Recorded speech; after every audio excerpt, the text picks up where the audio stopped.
Welcome to Investing Insights. I'm your host, Ivana Hampton. Is the 60/40 portfolio living up to its reputation of resilience this year? The merit of a classic portfolio of 60% stocks and 40% bonds has been a matter of debate in recent years. A diversified 60/40 strategy failed to protect investors in 2022's broad market crash. In fact, an all-stock portfolio would have held up better. However, a historical deep dive from Morningstar concluded that the tried and true approach lessened the pain in almost all of the worst market crashes in 150 years better than an all-stock portfolio. Joining me is Morningstar Inc. portfolio strategist Amy Arnott to discuss the 60/40 portfolio's ups and downs and its performance in 2025. Thanks for being here, Amy. Thanks for having me. Well, let's start with an explainer. What is a 60/40 portfolio and why is it so popular? Well, the 60/40 portfolio is all about balance. So you've got 60% stocks, 40% bonds. It gives you exposure to the two biggest asset classes. And on the stock side, you have equity exposure. So that is going to give you the potential for growth and capital appreciation over time. And on the bond side, you have yield from the bond coupons and also hopefully some downside protection. So with those two things together, you're getting pretty broad market exposure and diversification between stocks and bonds. So it's popular because it's a very simple approach to building a diversified portfolio, and it has also performed pretty well in a variety of market environments. We often hear claims that the 60/40 portfolio is dead or obsolete. Why does this strategy get so much criticism? Yeah, well, as I mentioned, it's a very simple strategy, and a lot of people criticize it for being too one size fits all. And especially if you only have US stocks and US bonds, you are leaving out international exposure, which is a big part of the market that you probably do want to have as part of your portfolio. I think another reason it often gets criticized is, they're just like in other parts of life, the investment world has its own fads and fashions. And sometimes the 60/40 portfolio is very simple, but it's not always in style. So it's sort of like, if you're wearing a white t-shirt and Gap jeans, it's very classic, nothing wrong with it, but maybe not the most in fashion type of thing. I agree. White t-shirt and jeans, just fine with me. So some of that criticism flared up in 2022. Why did the 60/40 portfolio perform so badly that year? Well, it was kind of the perfect storm, because we had a bear market for stocks. Stocks were down about 20%. And then this big spike in interest rates with the Fed hiking interest rates a total of more than 4 percentage points for the year, which was obviously very bad for bonds.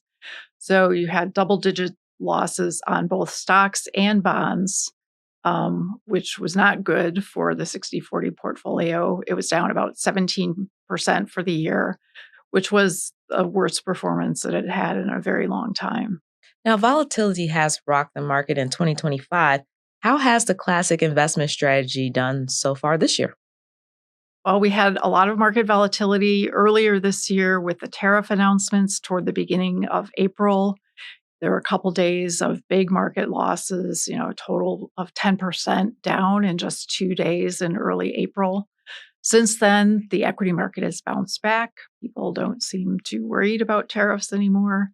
And the bond market has done pretty well overall. So as a result, the 60/40 portfolio has done pretty well so far this year. It's up about 8%, not quite as good as stocks, which are up more like 10%, but still pretty good overall. Are there any asset classes that have performed better in 2025 and why? Yeah, I would point to two asset classes in particular. Gold has been the best performing major asset class. It's up about 29% so far this year and close to an all-time high. And a couple different things driving that have been central banks around the world trying to diversify their reserves. So instead of just buying US dollars, a lot of central banks have been loading up on gold. And there's also been a lot of macroeconomic uncertainty with tariffs, interest rates, a lot of geopolitical uncertainty. And in an environment like that, gold tends to do pretty well. The other big star has been non-US stocks, which are up about 22% so far this year.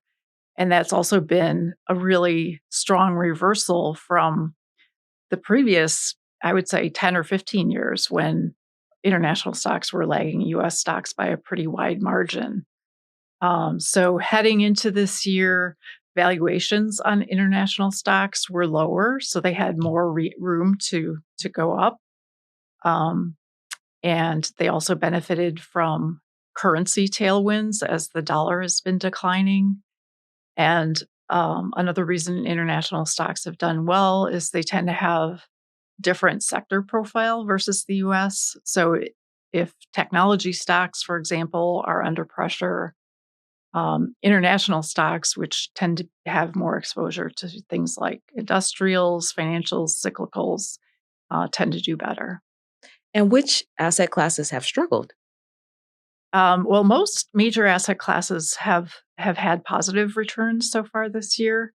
I would say long-term bonds haven't been a great place to be because there has been some uncertainty about future interest rates, and as well as the impact of the rising national debt level and what that means for treasury bonds.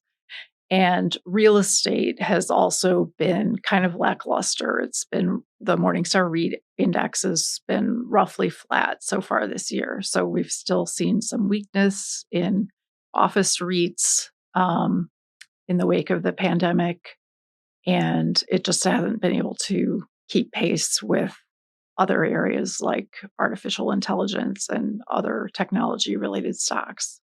Now, interest rates are sitting at above 4%, but market watchers are expecting the Federal Reserve to cut interest rates in September.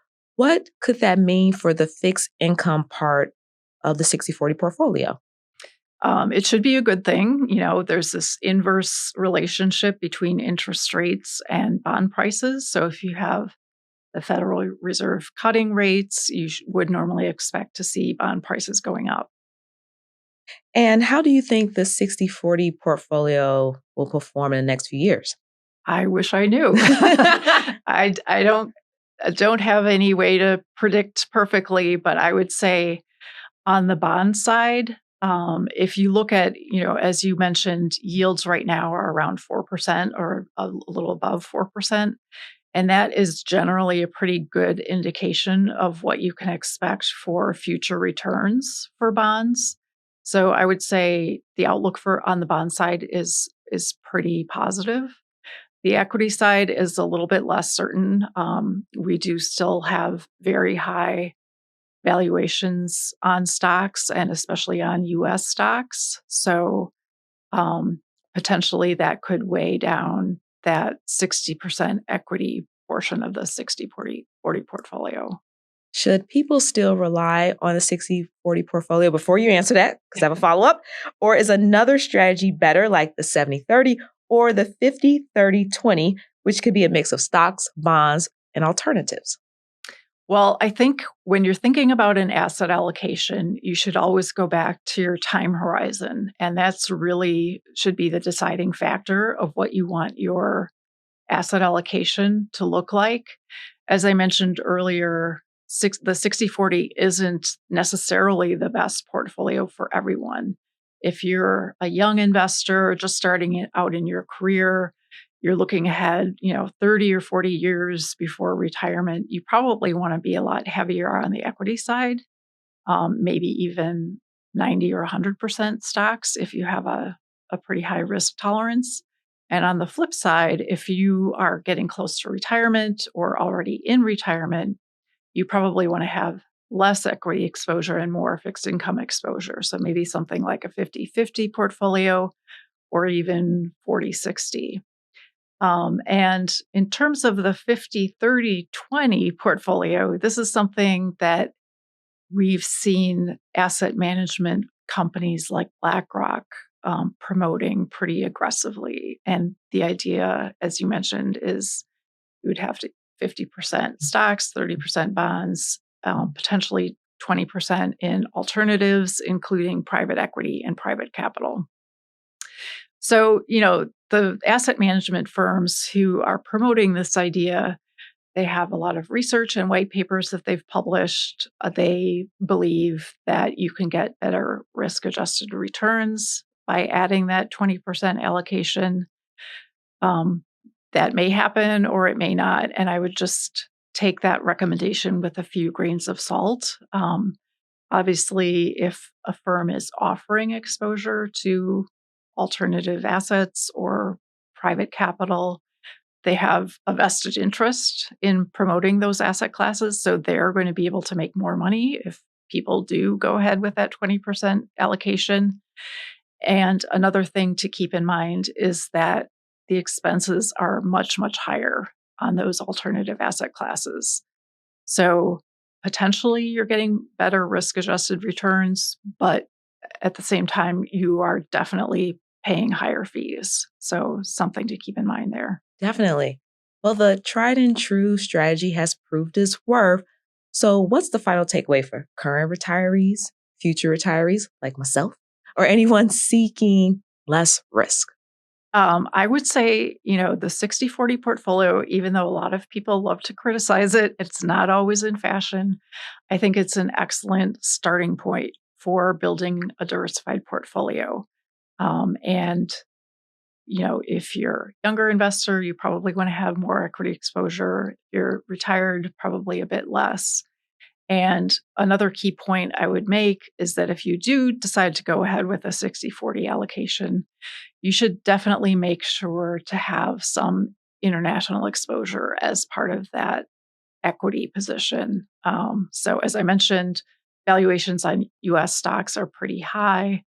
And I think international diversification still makes a lot of sense and helps build a diversified portfolio that's giving you exposure to most major asset classes.